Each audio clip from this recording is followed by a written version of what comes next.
My first question to the two of you is, why do we consider this a revolution? What is this impact that we're expecting from technology, or the impact that we're seeing today and expecting technology to have in Africa? Sure. I think I can kick off with that. And it's great to be here. I was saying this is probably one of my first mostly women conference. It's really quite nice, and really glad to be here. As Robin was saying, my background is mostly in technology and specifically in mobile in the last couple of years. And when I think of what's happening right now, it very much is a revolution, because if you look back even 10 years ago, in Africa, there were maybe 100 million mobile phone users, only 5 million people on the internet. And today we're looking at actually close to 700 million mobile subscribers on the continent. I mean, that's 600 million more subscribers, and yeah, nearing pretty much 70% penetration. The penetration is uneven, but the growth rates all indicate that we're pretty much going to be at 90% penetration in every market in Africa very soon. And with that, the internet has also grown incredibly fast. So we're talking about 5 million. I mean, we were using the internet 10 years ago here. We've been one of only 5 million people versus over 170 million today. And that growth is starting to become even more rapid. And so it's very much a revolution around really connecting Africa and getting Africa really to the same level as the rest of the world, and just in terms of connectivity, basic connectivity. And now I think what the revolution is about is, what do we do with all this connectivity, right? There's been a lot of beginnings of innovation around technology that in different forms and different industries, but I think the future really is, how transformative can the innovations coming out of Africa really be, now that we really have the platforms, we have the technology, we have the baseline technology to really unleash a lot of creativity. And I think that's what's exciting about this revolution. So we're kind of getting to the infrastructure, foundation, and now it's really what the innovation on top of that is. Yeah. Great. And I think to add to what Isa said, is this is really an opportunity for Africa to be at the forefront of some technologies, because we didn't start from the desktop. A lot of the technologies today in the U.S. and they're trying to bring what they were doing on a regular computer or on the internet, on the web, trying to translate that and put it into a mobile device. Whereas in Africa, things are designed for the mobile device. So it thinks differently. It's not just taking something from one device and putting it on a smaller device, but it's really rethinking how we use technology when we're using only a mobile device. And I think Africa has been at the forefront of that. We've seen the mobile money revolution with M-Pesa, and a lot of developing countries are trying to learn about what Africa has done in mobile money.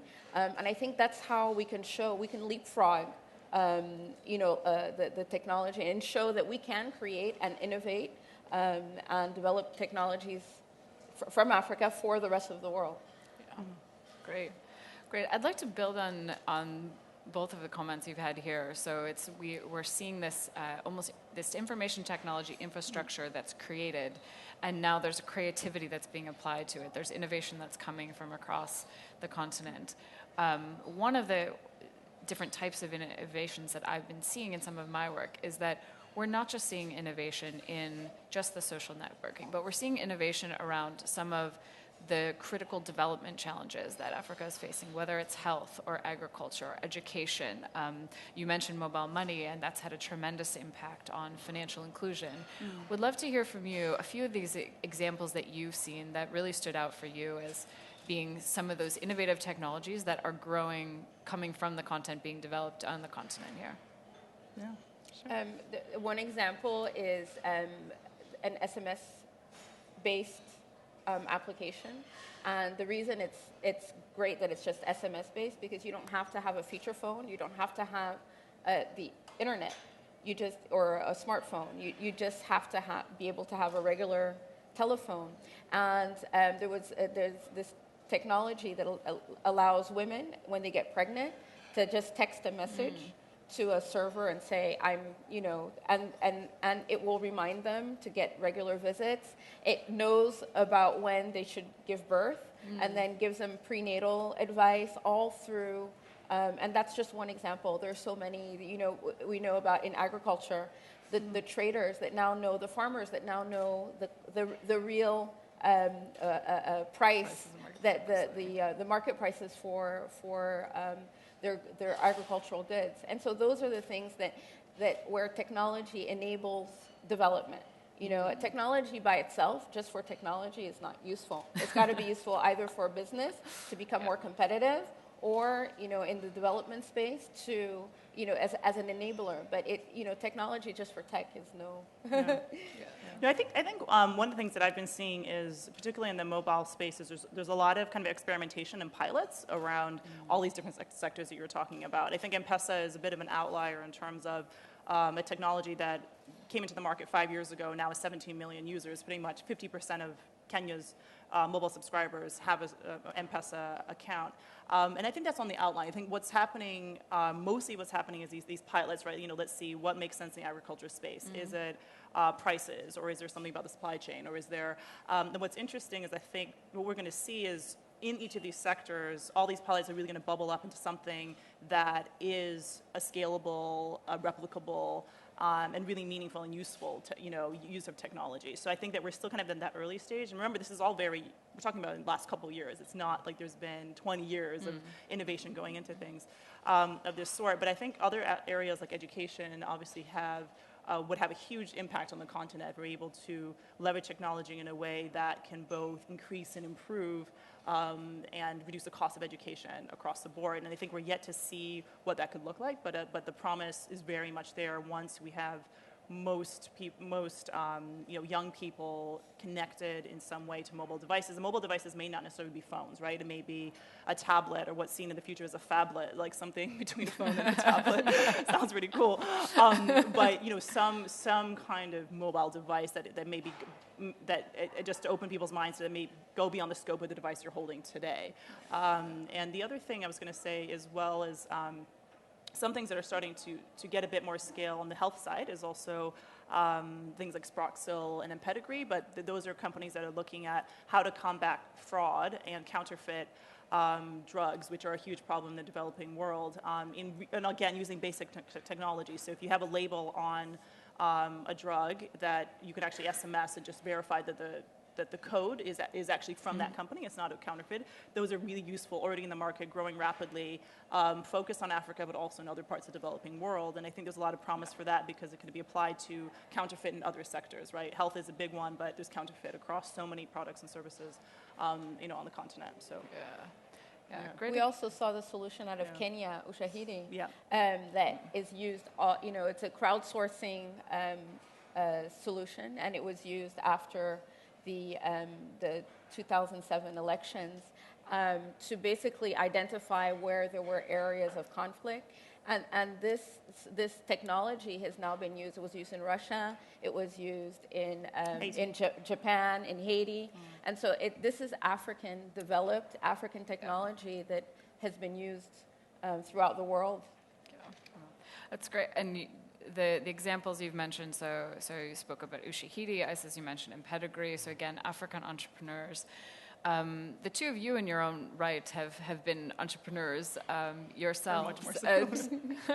Certainly Rebecca, in starting a company, and then even though it was in the US and now coming into Africa, and certainly the reality is that the creativity, the ideas, the innovation is there, but the reality of being an entrepreneur is not as glamorous as it might sound. 6 years ago, I myself was also in this space, and it can be frustrating at times. Would love to hear a bit more about your own experience in this regard, and what is it that we can do to be creating the right environment for entrepreneurs in Africa and tech? I was fortunate enough to start my company in the US, where it's a very friendly environment for entrepreneurs. I didn't realize how friendly it was until I tried Africa. I'd been able to grow my company very fast across the world. We were on 3 continents, 7 offices, over 100 employees within a 2-year period. Oh, wow. And that's an American dream, because I really started with almost nothing, and then decided to invest in my home country is Cameroon. And it's been, I used to say, American dream, African nightmare. Now I say it's a more of an African reality, because I've settled into the way of doing business. But it's not entrepreneur friendly at all. It's very frustrating. I think that as much as in the U.S., technology is kind of an equalizer. If you're good, they don't care what you look like, what language you speak. As long as you know how to deliver the technology that they need. And in Africa, that's the least, from my experience, that's the least of their concerns. There are so many other concerns that come before your technical abilities. And I think that was hard for me. And we really went through a very challenging period. I mean, we went from the 7 offices to 2 offices. And because of our African investments, and lost a lot of money in the process. And I think that it's entrepreneurship is difficult anywhere in the world. I often say, they say that to be an entrepreneur, you have to be a little bit crazy. And I say to be an entrepreneur in Africa, you have to be raving mad, right? You really, I think that, and technology entrepreneurshut, and then you're a woman. I mean, it's like, what were you thinking? So, I think that you have to look beyond those things and realize that, this is your way of making an impact on the ground. I always say, I'm not going to let my country, I'm not going to give it to them. This is mine too. But things like corruption, huge hindrance. Cost of doing business is a huge hindrance. And so you have all this innovation that's like, that's constrained, and is ready to explode. But the non-technical issues, the non-innovation issues are really what's slowing down technology innovation in Africa. And we were talking a little bit about the role that international corporations can potentially play in this dynamic. And you just give an example of the challenges of operating within this ecosystem that's not fully formed for entrepreneurs to start up and grow and develop. And Isis, I know you've worked with a lot of large corporations that are either investing in or continuing to invest in Africa and coming in, recognizing that in some cases there's a need to build up a market and build out aspects of it that may go beyond just the direct taking a product and serving consumers. What do you see, and what's been your experience working with some of the larger corporations that have either come from outside the continent or from within the continent expanding into it? And what kind of role do you see for large corporations? Sure. I think my experience has been that I've been on kind of the founding Africa teams of several global companies, right? So the first team that's going out there, when let's say it's a Google or in Mobi, like we want to get into Africa, and so I've very much been in that building phase, a part of building an Africa strategy for larger companies. And a couple things that I found is one that the companies who come in relatively early. So everyone thinks they're early the first time they come, right? So relatively early into a market, and often find, especially because I've worked for very, very innovative companies, really on the cutting edge of what's happening, is that the markets are not ready for a lot of the products and services that they have. And so for the companies that have more, really long-term plans and have the resources to invest in the ecosystem, I do think that has a positive impact on really growing the ecosystem. So those are the things that we would talk about every day, like how do we grow the ecosystem? How do we get more people online? How do we address things like how do we use our influence to bring down prices, both of devices and because big companies like Google have a lot of influence in terms of the entire global ecosystem of the internet, so that there's a better environment for innovation in Africa. So I think there is a positive role. The other thing I've found, though, just generally speaking, is that the Africa strategies can be a bit on the fringe of a lot of global companies. It's not their core business, right? So how much attention and focus, and is it really what's needed, particularly at that time, can be debatable, I think, partly because Africa, unless Africa's a good piece of the revenue, it's still a very small market that's going to grow over 10 to 20 years, can be a bit it's just kind of in a different place in terms of prioritization. That's just another thing. But I think for the wider ecosystem, I generally see a positive impact. I see a lot of collaboration between a lot of the global companies like Nokia, Intel, IBM are growing their presence around Africa. That there is a lot of collaboration between these global companies, government, small entrepreneurs, the growing ecosystem. So overall, I think it's generally positive, and I think the lines start to get a bit blurred as well between what is technically international versus local. I want to pick up on one aspect you mentioned, which was the sheer size of the market and the fact that in many cases, in order to be successful, you need to look beyond the local context. Rebecca, you've worked with a lot of entrepreneurs starting up that are just getting started. How do you think about that dynamic between building local, if you will, local solutions that are serving an immediate market versus the need to expand to a point where you can be sustainable, profitable in the medium to long term? What I tell my entrepreneurs is to build locally, but for a global market. The local markets are too small to scale. I mean, you're not going to scale to what population? And so try to build a universal solution. As you're building it from Africa, but you're building it for the rest of the world.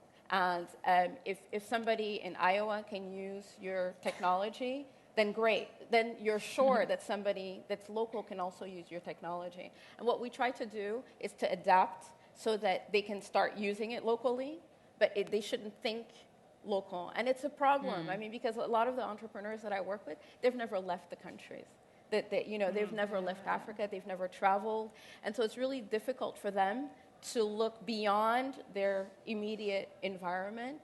But it's very important. It's like if they're going to make money, and this is what's important, we're not doing technology startups to, because it's fun and, we really want these guys to make money. And if they're going to make money, it means they have to look at the market. And the market size for technology right now in Africa, as far as a consumer standpoint, is not large enough to be huge. If we want to build the next Facebook, then we really have to think globally. Just two things I want to say that I do agree in general, but I think what we see over the next five or so years, we're going to have, so in Africa today, there's about, depending on the markets. The markets like South Africa is like 40% smartphone penetration. Yep. Kenya, Nigeria might be 20%. Africa overall is maybe 10% or so, 10 to 20%. So over the next 5 years, we're going to have a critical mass of people on smartphones, right? And the number of internet users is going to be well close to 50%, right? And that's when you start to have a critical market. And so I think that we're just at the cusp of these small markets. If you even see from the various countries that you're coming from, the impact of Facebook's at 50 million users in Africa, I think now. I mean, the growth is so fast that I think we are going to see a switch relatively soon where there's a big enough local market for a lot of online products and services, let's put it that way. And we're not quite there, but that will start to change the story of which market are you building for, because I think it is a challenge for developers, especially if you think if you're going to build for an SMS market, there's huge limitation around SMS, right? There's some products that, yes, work and scale, but the possibilities with the web and people being, having a critical mass of people on web, mostly via mobile, is going to grow that local market. Yeah, but I think that when you're building for a universal solution, it will work in Africa. And where now you have to add in an SMS component, true. You don't want to build for today. You want to build for tomorrow. And so in order to build for tomorrow, you build for a universal market, for a global market, and it will work. It's like Facebook was not designed for Africa, but everybody in Africa uses Facebook. Yep. And so it's just a different way of thinking. It's not that the African market isn't interesting. It's just that we can't design specifically for this market. You've both picked up on something that I think has been quite striking. So Isis, you mentioned the rapid growth of smartphones, and you mentioned Facebook. So we have this whole wave of social networking. One thing that struck me was that on a global scale, we hear about Facebook, we hear about Twitter. in Africa, there's this whole undercurrent of social networking that's coming through the non-smartphones. They're the very basic but internet-enabled phones, and there are companies like Mixit and To Go, which are starting to exceed what we've seen in Facebook. And just that rapid wave that's creating a number of opportunities to, as you're saying, getting people online much faster in a very different way, in a very local and contextualized way. And I think one of the challenges from my perspective is how does you start to think about that from a business perspective as well, with entrepreneurs who are serving those markets, and what's that balance between serving the quote-unquote feature phones that are sort of lower end and building to the smartphones or the next wave, next generation. I think an open question for you is where do you see the innovation coming from? We had another conversation about this just as before we came on the panel, which is the strengths and weaknesses of innovation coming from abroad and innovation coming from within, and how do you nurture and develop and support that within and across the continent? I think it comes to the heart of the struggles of technology, companies. Like, what are you building for? Like, you're building for today, you're building for the future, right? I mean, it does come down to that. And I think that with that said, there are, M-Pesa, for example, runs on USSD. Will it in the next 5 years? Who knows? Maybe it'll be an app, a smartphone app, or something like that. I would place my bets on building for a smartphone world, because the price of, and I think smartphones will just become phones, basically. There's not really going to be that much differentiation. It will just be phones. Yeah, I think that's just going to become a phone. A smartphone will be a phone.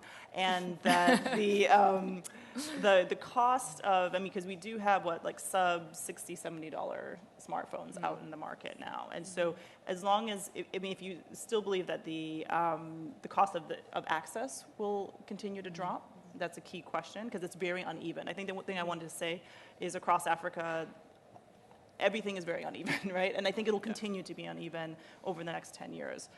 So it might depend on particularly which market you're building for, and in which market you're in, and within Africa that you're building for. So I don't know. It's a tough question, but I would still place my bets on building for a smartphone market. Yeah. Good. Ditto. Yeah.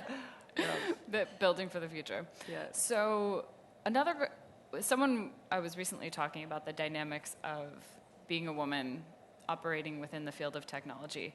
And as we were speaking earlier, often our industry is described as pale and male, to be quite frank.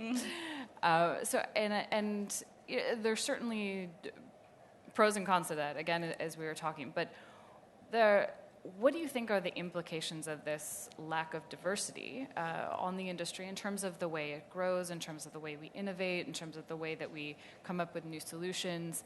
And how do you see that fitting into the role of women who are operating within this environment and the role that we take on and play as leaders within this industry in our own right?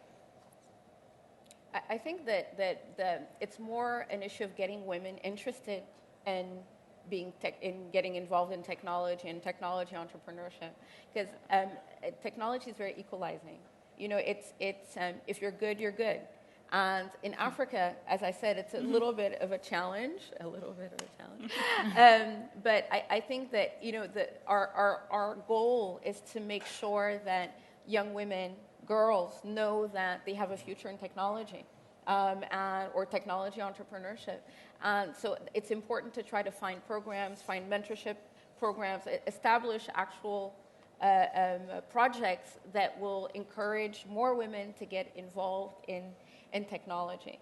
Once you're there, I think that, and to try to get women that are already there to support women that are coming up. Mm-hmm. And I was really surprised, as I mentioned to you earlier, that most of the support that I've gotten as a woman tech entrepreneur has come from those pale males.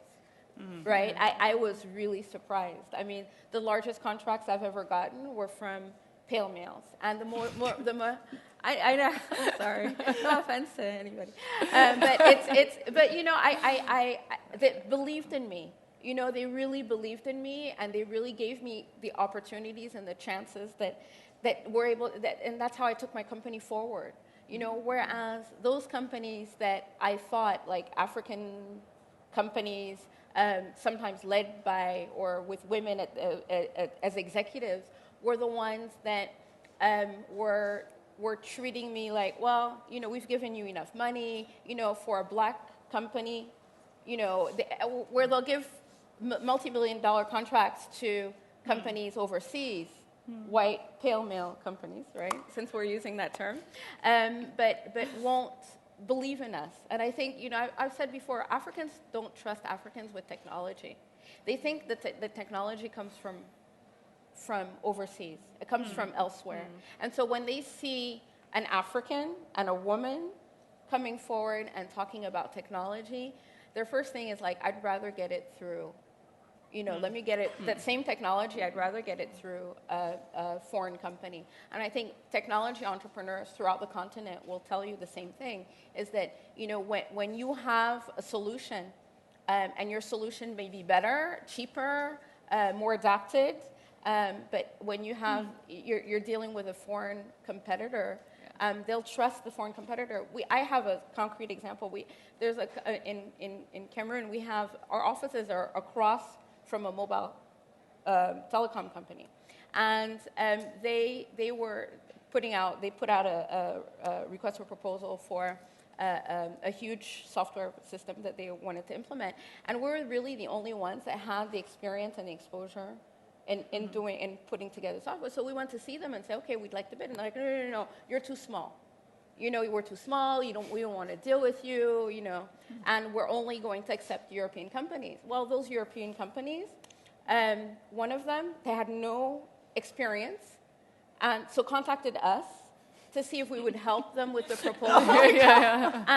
And we actually did the whole technical proposal, and they got through the first part of the bid, and then they had to present, right? And they didn't know anything. So we had to show up, or went across the street, and present now under the name of this other company, present the same solution that we would have crossed the street to give them.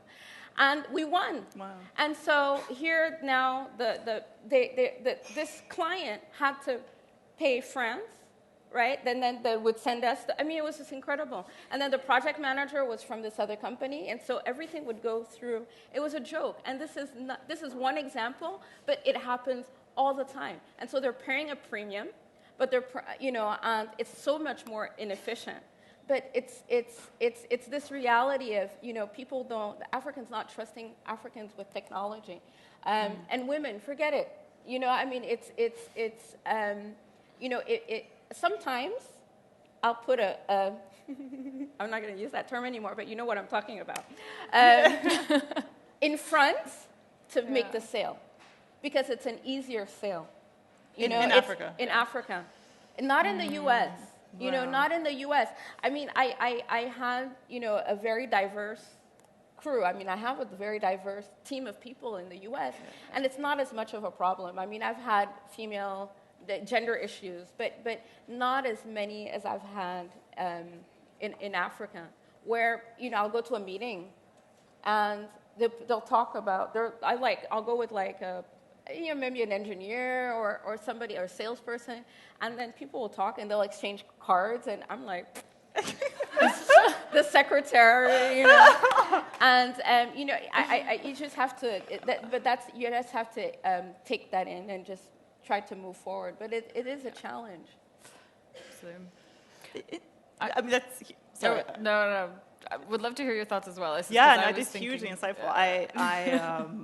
I really, it's interesting because I think my experience has been different working with global companies. And I think that is the distinction, because I'm trying to think of, I've not experienced anything like that. But I do think on the wider kind of topic that there are not only very few, and I actually just spent the last month in the US and was talking to several women in Silicon Valley, but there's a real issue on women technology globally. And even the heart of Silicon Valley, that the numbers of people going into engineering, the number of women is dropping.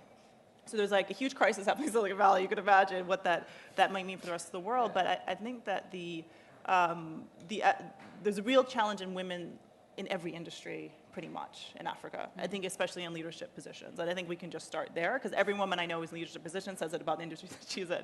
So, and I think that part of what becomes very clear is that the more women there are, I think the more women will come into certain industries, right? If there's just one lone...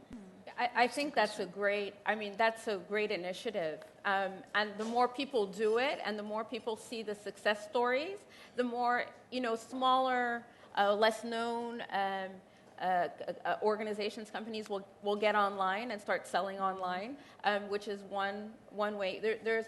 I was really pleased to see in Nigeria, one of their online merchants just got a $26 million investment. Yeah. That is huge. I mean, that's real money, and it's very rare to see that level of investment in African technology for an African market. And, it's because there's money to be made. There's a lot of money to be made. And I'm really glad that you use local entrepreneurs, because what happens a lot of times is that when people want to get online, they start, they'll and sometimes it's cheaper, to be very honest with you. Sometimes it's cheaper to go to India or to Europe or to the US. It's sometimes cheaper and less painful than using a local entrepreneur. But we need to do that, because we need to develop that ecosystem. We need them to be able to hire people and have the example of a really good website that's making money, that they can showcase to future customers. So I think I applaud that initiative. Yeah. I had two thoughts on something you said, and also what you said, Julie, is going back to the trust, Africans trusting Africans in technology. Mm-hmm. I think that having credible brands or credible, if it's celebrities or global or local companies, I think is important, because if you even look at the success of M-Pesa in Kenya, had it not been Safaricom as a brand behind that, something so personal as your money, I think it would have been harder for it to have grown as quickly as it has, right? But once you kind of make a showcase for that, and I think products associated with M-Pesa or Safaricom are quite strong within Kenya. You're able to kind of build off of that. So I think there's real merit to that, because of just trust issues with technology. I know that when I was at Google, we were testing a lot of products, and we'd go out and just test them not as Google, but I mean, we had so many issues with people even agreeing to test certain mobile products with us that we finally were saying, okay, fine, we're from Google, and then it was very different to get them to even test things with us. So I think at the beginning stage there is something true to that, but I think once you kind of get past initial hurdle, you're able to kind of build beyond that, and it becomes what as long as the product works. The other interesting thing about Conga, the site that you were talking about that got $26 million investment. When they were starting, I guess a year or so ago, it was also very hard for them to get investment from Africa. And I think is another issue around the investment piece of investors investing in Africa-based technology companies. It's still, I think things are changing in this space. There is, seed and angel access to that more recently, but that's also another challenge. A lot of the bigger money, I know that investment came from Naspers, but their initial investment didn't come from the continent. Yeah. And you're hearing that from a lot of entrepreneurs as well, is where to actually start to grow companies, where can we get the money from? And I think it's just a matter of time, because it is a new space, and a lot of African investors are more focused on more established industries. Yeah, the investment. Yeah. There was a great article, I don't know if you guys saw that last week in VentureBurn, saying African investors, foreign companies are eating your lunch. Yeah. And it's because the foreign investors see more opportunity in these African startups than African investors do. And that has to change. That has to change. It's really unfortunate that we're not building our own ecosystem, because when the profits start coming, those investors are going to take the profit out of the continent. So I think that I work with, I'm an advisor on the board of VC for Africa, which is a platform to bring entrepreneurs, all entrepreneurs actually, entrepreneurs and investors together online. And there was an investment a couple weeks ago, and it was foreign, right? This African startup got funding, a good amount of funding, but it came from overseas, and that's what we see, over and over and over again. I know in Cameroon, very little startup money, but the largest amount that we got for a venture. This is not grants; these are people that want to make money. Was $100,000 US, but it also came from overseas. So, so we have to believe not just in each other for technology, but also as an investment opportunity. Yeah. Can I just, one quick follow-up question to this issue of investment are we seeing the right size of investments coming in? I was recently having a conversation with someone who said, the reality is, starting a venture capital fund looking at Africa, saying the reality is there are very few companies that are ready for the size and scale of investment that we want to make. Now, could be, maybe they weren't looking in the right places, and there could be a number of reasons to that. But is there space? What is the right size and scale? There are other funds like the Savannah Fund, which came out of IHUB, that are looking to do smaller investments at a smaller scale to help spur the growth of this sort of emerging and growing class of startups, entrepreneurs. Do you think we're getting the size right? Like, where do you see that sort of sweet spot of what size investment is actually needed in order to really spark? So I'll give you a perspective from the investing side, and then you can maybe share from what you're seeing. And I don't know that much about the Francophone markets, but I think what we're definitely seeing right now, and just so everybody here knows who may not know that much of what's happening in the tech space, there's a lot of tech hubs, I think like 50 of them across Africa now. And so these are, the iHub in Nairobi is very much the pulse of what's happening in the tech space. Every, visitor to Nairobi who's interested in this passes through. So you get a lot of just sharing information right across from the investing side and the people building technology. And what's becoming really clear is that there is a decent amount of seed capital, right? So if you're looking at $100,000 below, whether it's in grants or it's in actual investments. And then there's private equity money as well at, let's say, the $5+ million level, that if there is a relatively established technology company, they'll be looking at those deals. I think when you, in between, it's like, $250,000 to a couple $1 million, there is a gap.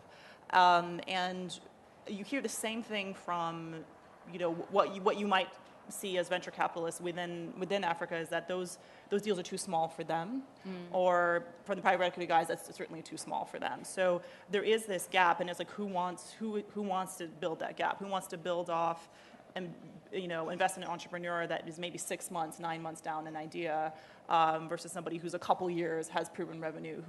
So there is that gap that I'm seeing, but there also is a lot more deals, potential deals, that these same investors are not seeing, because they're not actually investing that much time into figuring out, they're not sitting at the iHub, they're not, the equivalent hubs in other places to really be at the heart of what's happening. So there is a gap, but I also think that there's more opportunity than what that type of investor thinks there is.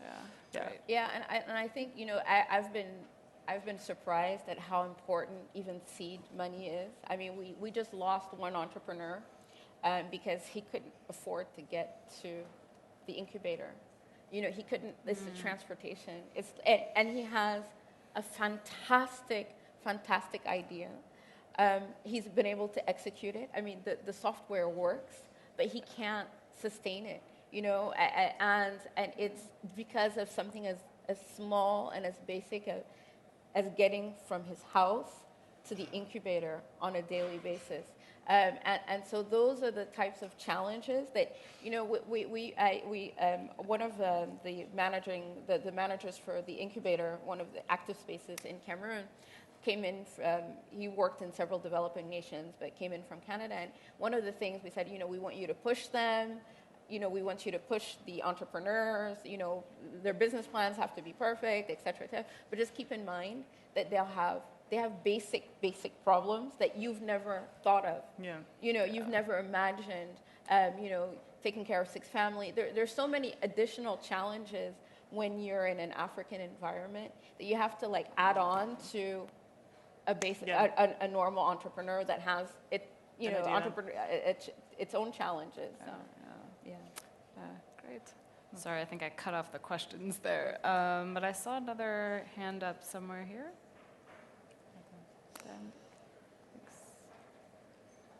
There was somebody way back there. Did you see? I think there were 2 there. Thank you. No, I just wanted to find out, in technology, what are the things that we can do for Africa in terms of fashion? And what would be your suggestions? Because obviously it's growing, but you talked about the different apps that are coming in and programs in terms of agriculture, but what about fashion? No. You know, fashion, I was just talking about this, was it yesterday with someone?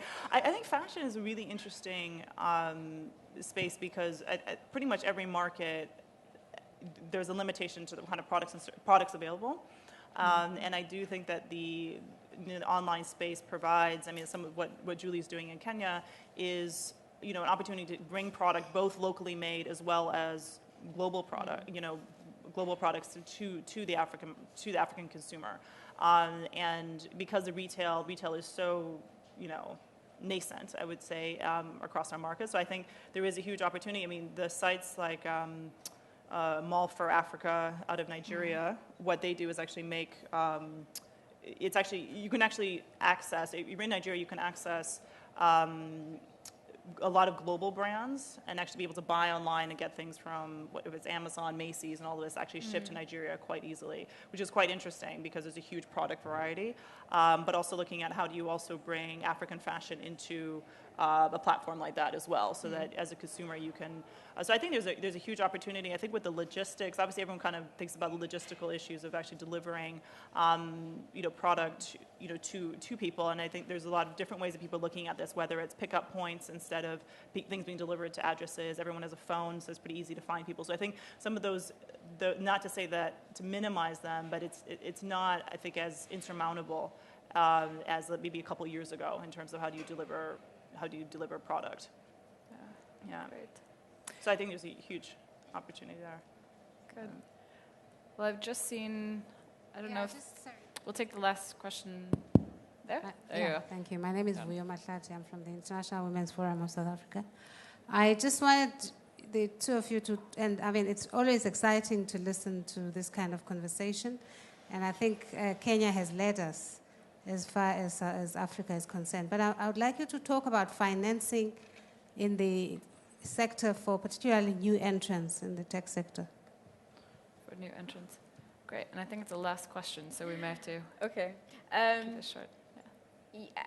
It's financing for any business, for any entrepreneur in Africa is a challenge. It's a huge challenge. Financing in technology is a greater challenge. But I'd invite you to check out, for instance, VC for Africa, which is an online platform where entrepreneurs and investors interested in investing in Africa, either from Africa or from overseas, I'd say that's probably a great way to start, or start around your family, friends. Look for angel investors. Institutional investors have not done much at all in the tech space. So it's I would say start with those areas. Yeah, just to pick up on something there, depending if you're really kind of the starting stage, you literally have nothing, you want to get an idea going, generally family, friends, and fools, as they say, tend to be a good way to start, but also look at,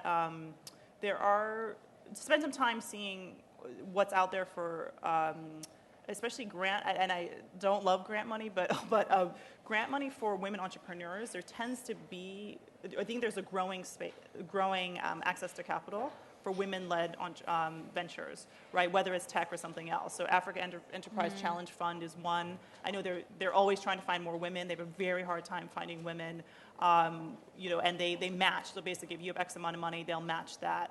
And in terms of a grant form to build a business. So I would look at that, and I think from institutional investing is always good when you're a little bit later stage, because there's also a risk with being, tied to too many individual investors, but I think to get going, you probably need to kickstart that way, and then also see, is there some low-hanging fruit of money focusing on women-led enterprises? Yeah. Great. Well, I think we just exceeded our time, but I wanted to thank Rebecca and Isis very much for the conversation, which I've personally enjoyed. And also, thank you to all of you. Would love to continue the conversation even after the panel.